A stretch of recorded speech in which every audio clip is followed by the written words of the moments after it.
Welcome to Coach Bennett's podcast, where every run has a purpose, where kindness is hardcore, where this is about running, and this is not about running, where every starting line is a finish line in disguise, where rambling still gets you where you need to be, where pineapple will never ruin your pizza, and the sodas, adult and not adult kind, are always cold, and where there is room on the starting line for everybody.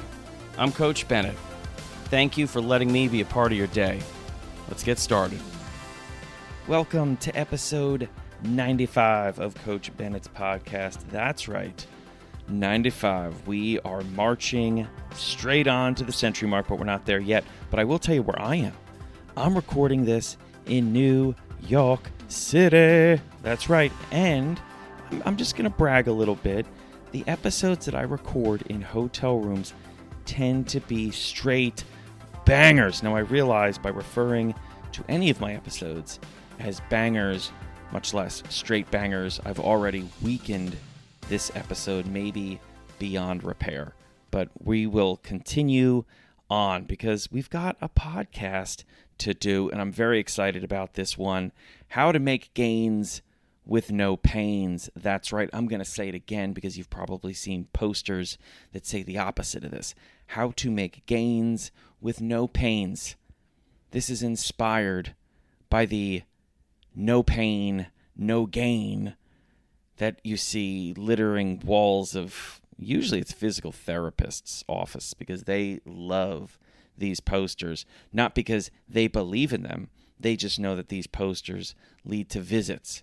Because if you think that the only way you can make gains is through pain, well, you're going to end up hurt and not making any gains. Well, I guess recovery and healing, those are gains. But those are gains that ideally you don't have to make because you're not hurt.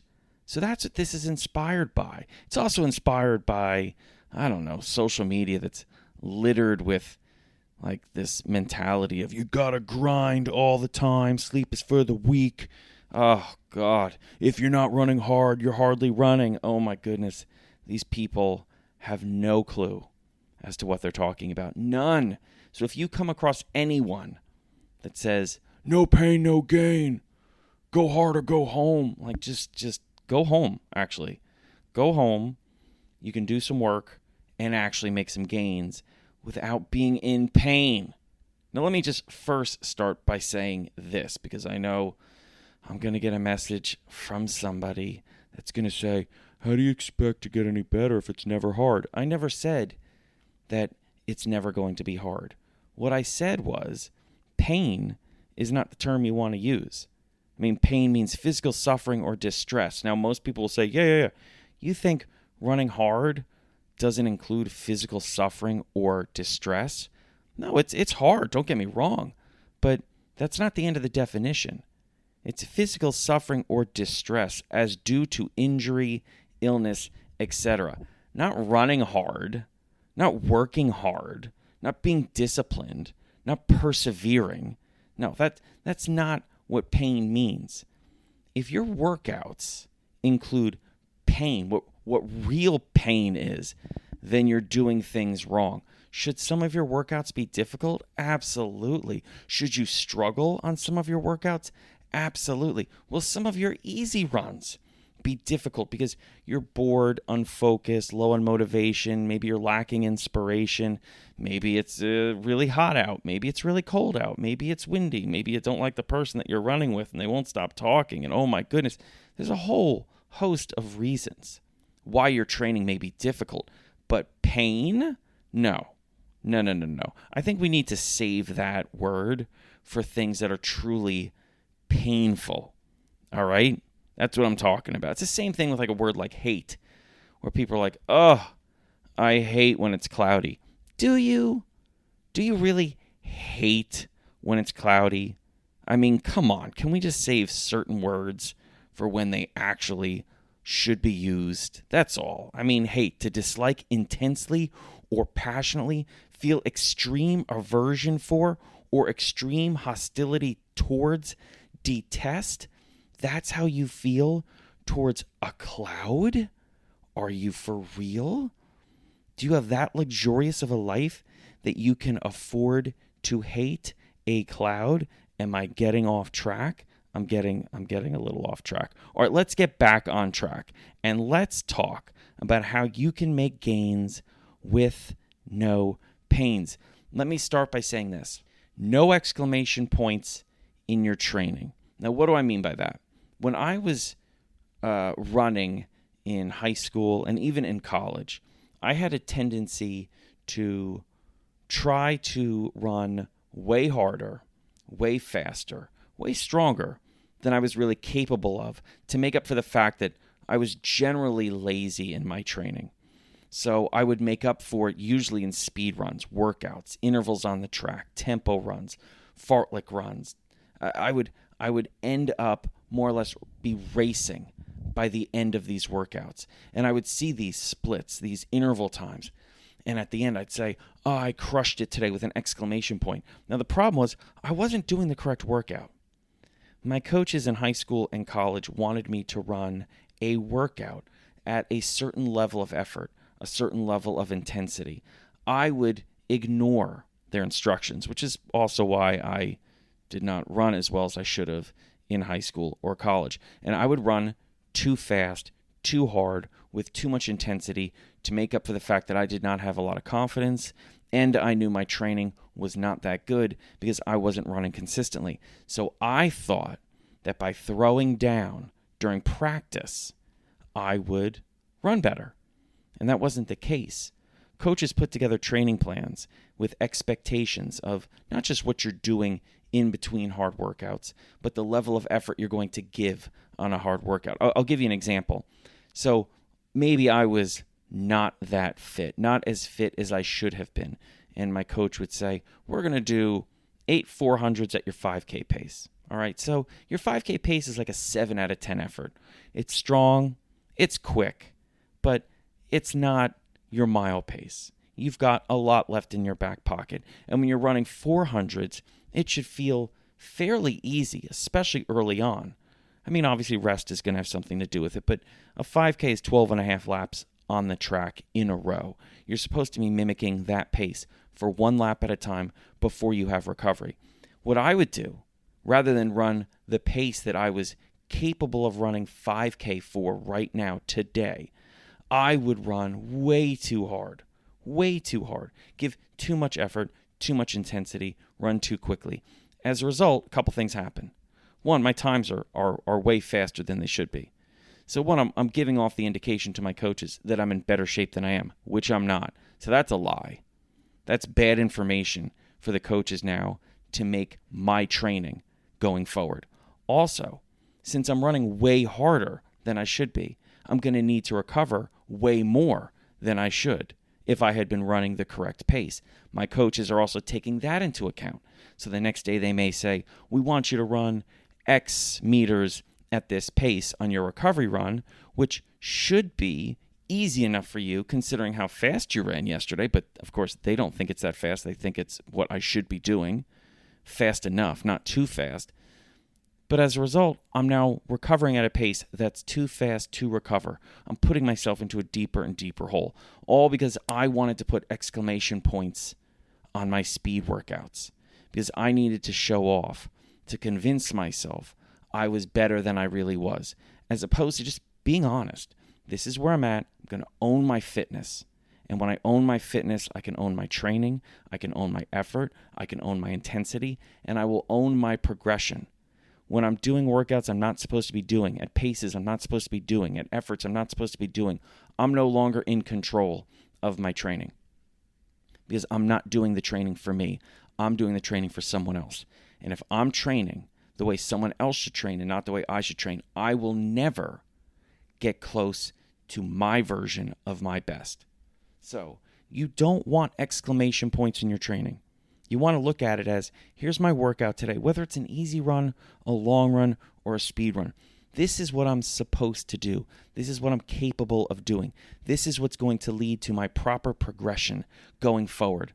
Then, when you want to take on something that's big, momentous, could be a race, Could be a distance or a duration you're going after. It could be a fun group run you're doing that you want to be able to handle in a certain way. It could be a certain trail or route you want to experience. That's where you can put your exclamation points. Let your training be full of sentences that end with periods that lead to a goal, a challenge, a journey, a moment that ends with an exclamation point. But if you think a series of exclamation points are going to lead to another exclamation point, let me tell you this. That final exclamation point is going to be hurt, exclamation point, injured, exclamation point, burnt out, exclamation point, confused and frustrated why things aren't going better, exclamation point, followed by a whole bunch of blank days because you're hurt, you're sick, or you're mentally, emotionally burnt out. So no exclamation points on your training days. Save those for the special days, right?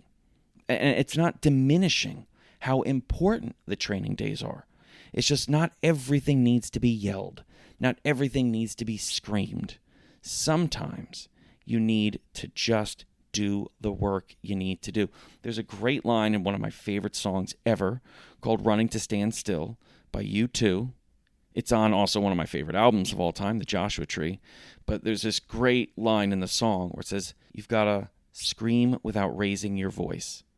And if you want to look at your training that way, that's a great way of looking at it.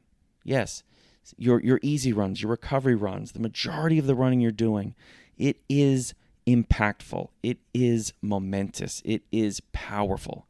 But it's screaming without raising your voice. And then there are moments, the race days, the challenges, the goals. That's where you can scream and raise your voice. All right? So no exclamation points in your training. Now, one of the other reasons why this is important is my next reason, which is big jumps in fitness are cool. From a coaching perspective, I love big jumps in fitness. A lot of times they're unexpected. We think that there's this normal trajectory most of the time. But occasionally there's a big jump in fitness. We almost skip a couple of steps fitness-wise. So I'm always on the lookout for that. Most athletes are looking for like steps back. I'm also looking for leaps forward. It's harder for an athlete to believe in the leaps forward. Much easier for an athlete to believe in steps back. Says something about how our mind works, right? But big jumps in fitness, I love them. Big jumps in training are stupid. All right? So big jumps in fitness, super cool. Big jumps in training, not cool at all.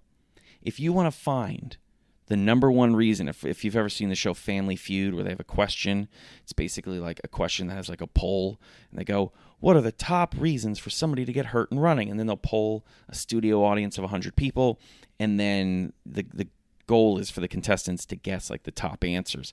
I would imagine if it's a knowledgeable crowd, the top answer for how do runners get hurt most often, it's going to be big jumps in training. That's probably going to be ding, ding, ding, number one. And I get it. We get excited. We get positive. And we think, why jump a few meters here, a few minutes there, a few miles here, a few intervals here, when I can just make a big jump? I feel like I'm capable of doing it. And yeah, I mean, it seems like you're capable of doing it. But remember, it's about accumulation. And it's about callousing. It's about adjusting. Okay, it's about progression. These huge jumps in training often lead to injury. And one of the reasons why they lead to injury is because your body's not ready to do it. Your body's not strong enough to do it.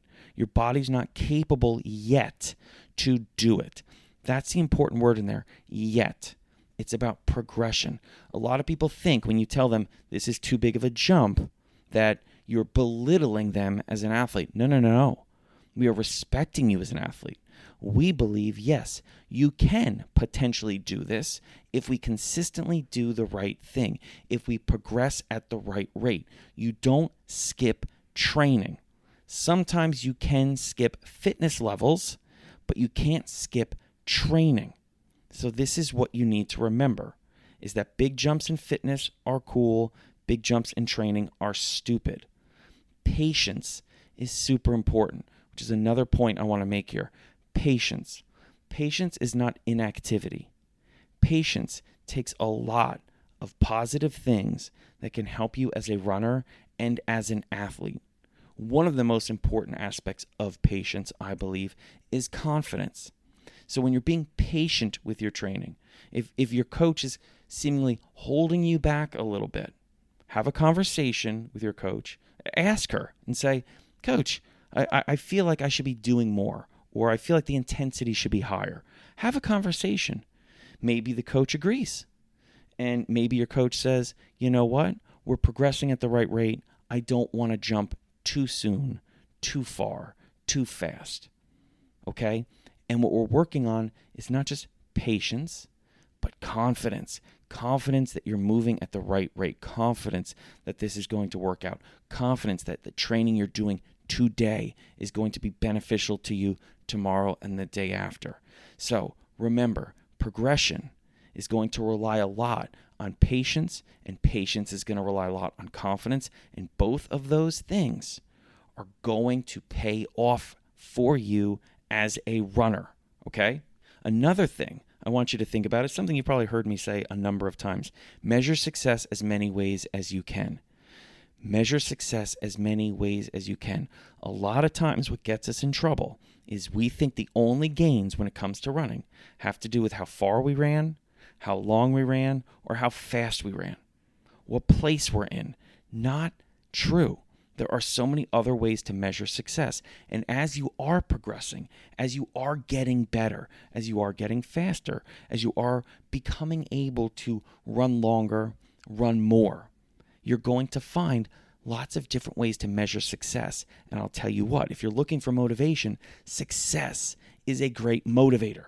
So if you can look at different ways to measure success, like, well, I've never run on a Wednesday before, and it's Wednesday, and I ran. I know that sounds silly, but if you look back at your calendar, I bet there's an opportunity for you to see the fact that there are days in March that you've never run before. I've never run on March 27th. Wow. How cool is that? Now you have. It's pretty amazing. I've never run at this park before. I've never run up that hill before. I've never done this type of a workout before. I've never run a tempo this long before. I've never run this many days in a row before. I've never run this many miles before.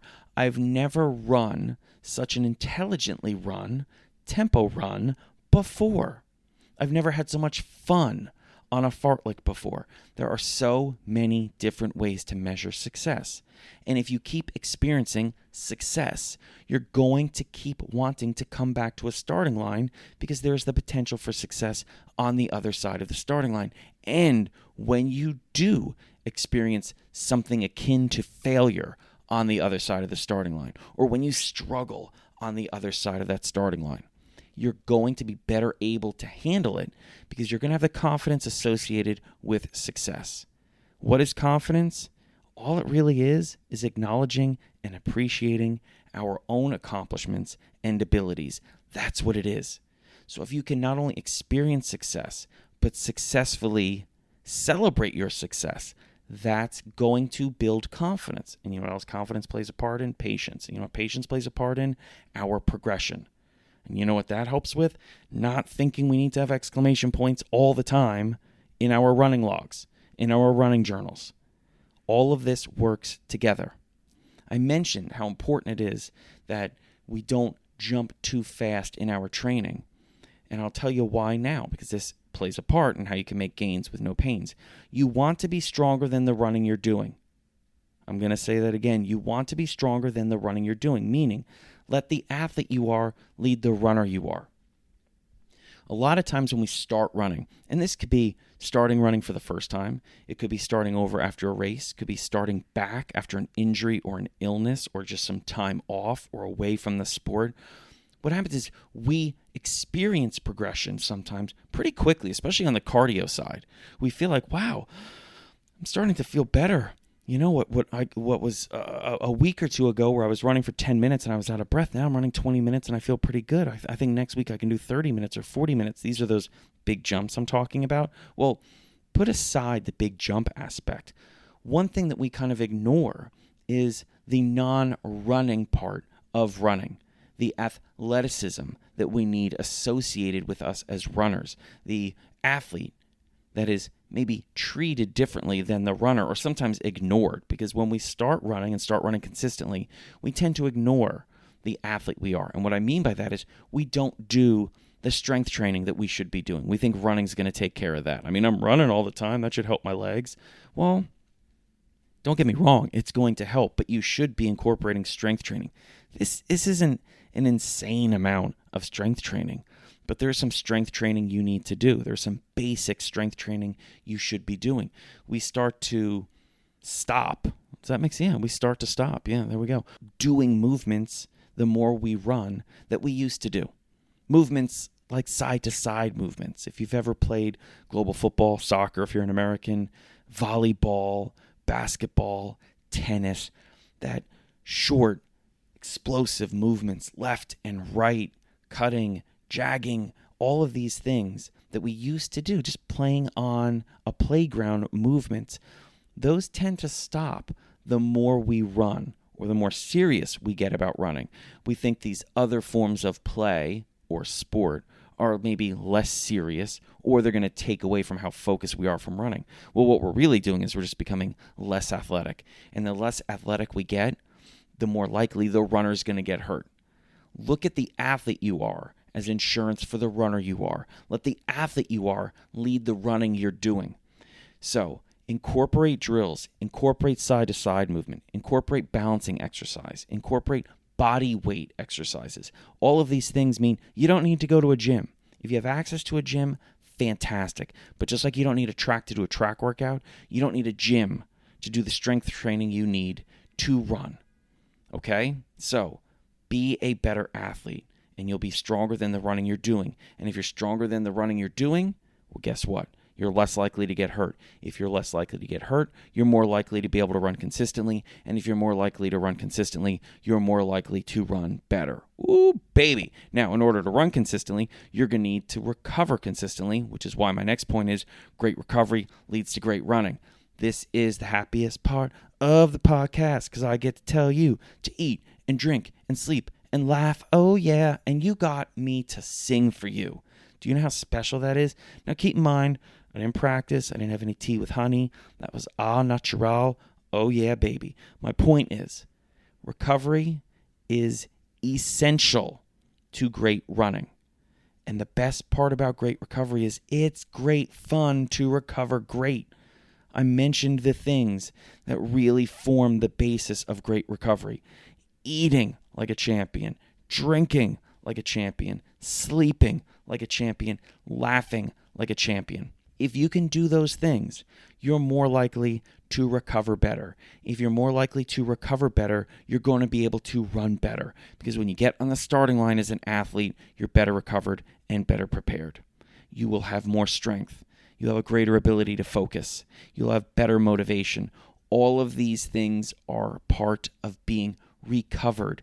When you're tired, when you're fatigued, when you're exhausted, you have less ability to focus. You have less motivation. You have less patience. You become frustrated quicker, and you have less strength and power.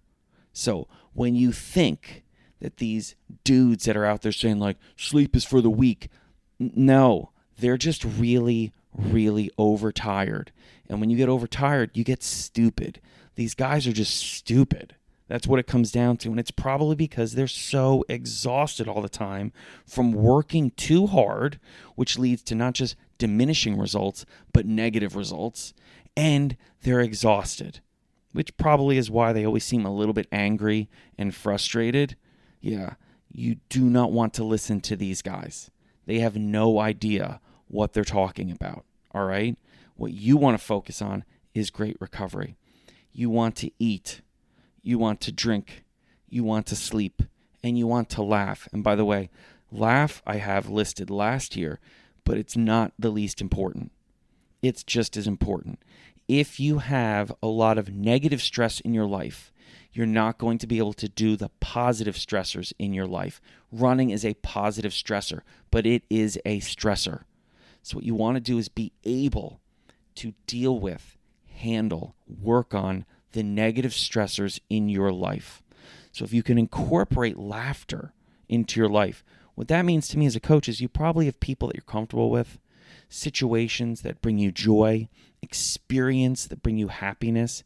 The ability to laugh is wonderful. It's like a palate cleanser. Sometimes if you're on social media for too long, which, by the way, be on social media less and less and less, and you're going to recover more and more and more. But when you are and you feel like, oh, geez, I just went down a terrible, terrible rabbit hole here. I don't feel good anymore. I just feel dirty from being on social media. So you go look at like a cat playing with a dog and a duck or something, and that's like your timeline cleanser. Laughter is one of those things. So if you have people in your life, experiences that you can be a part of, that's what you want. Those types of things that make you laugh. Your blood pressure is going to go down, endorphins will kick in, you will feel better. It's a great recovery mechanism, okay? So great recovery leads to great running, all right? And stress really does matter. As I said, the more positive stress you have in your life, another way of looking at this is the more that the negative stress in your life can affect those things that make you feel good. Just like those positive stressors in your life can hopefully give you the energy, the confidence, and the endurance to deal with the negative stressors in your life. You just have to choose how you're going to deal with it. Are you going to take advantage of the positive stressors in your life to help you work on those negative stressors in your life? Because if you do that, the positive stressors are only going to have an even more positive influence on your life. Or are you not going to deal with the negative stressors in your life, and they're only going to have a more powerful impact on your positive stressors in your life, which means they're going to be diminishing and weakening those positive stressors. You have the choice. Now, I went through a whole bunch of things here pretty quickly. Part of it's because I'm in New York City and I actually want to go explore the city, but it's also because these, I think, are some of the most essential ones, and I don't want to overwhelm you. I want to give you just enough that you can say, all right, these are things I can work on and put in practice today, my people, all right? And if nothing else, I just want you to remember, no pain, no gain is ridiculous. If you have the poster up on your wall, take it down, or just put a piece of white tape underneath it and say, is stupid, or makes no sense. That's all right? No pain, no gain. So dumb, because there are so many ways you can make gains with no pains. Share this lesson. If you have people in your life that say this stuff, like, let them know they're doing more harm than good. And as always, thank you for listening to the podcast. Thank you for subscribing to the podcast. By the way, if you haven't subscribed to the podcast, subscribe to the podcast and let me know you subscribe to the podcast so then I can celebrate you and the fact that you've subscribed to the podcast. Just, show that you listened to this latest episode and write, hey, coach, not only did I listen to how to make gains with no pains, I'm also a subscriber. And then I'll repost it and be like, what's up? And then you'll write, what's up? And then we'll just like a fist pump and like a heart emoji, and it's going to be awesome. And if you want to leave a review, leave a review. If you want to rate the podcast, rate the podcast. I appreciate it. It helps so much. Thank you, as always, for listening. Take care of each other. Take care of yourself. And I'll meet you on that next starting line. Thank you so much for listening to Coach Bennett's podcast today. And if you haven't already subscribed or set yourself as a follower to the podcast, I really hope you would. And make sure you check out the show notes, because in those show notes, you're going to find a link to Coach Bennett's newsletter and all the social media sites I'm on, like Instagram and Threads and Cameo and Blue Sky and nope, not on that one anymore. So all the ones I am on, you're going to find it in the show notes, so check that out as well. And as always, thank you again for listening to Coach Bennett's podcast. Until next time, you keep taking care of yourself and each other.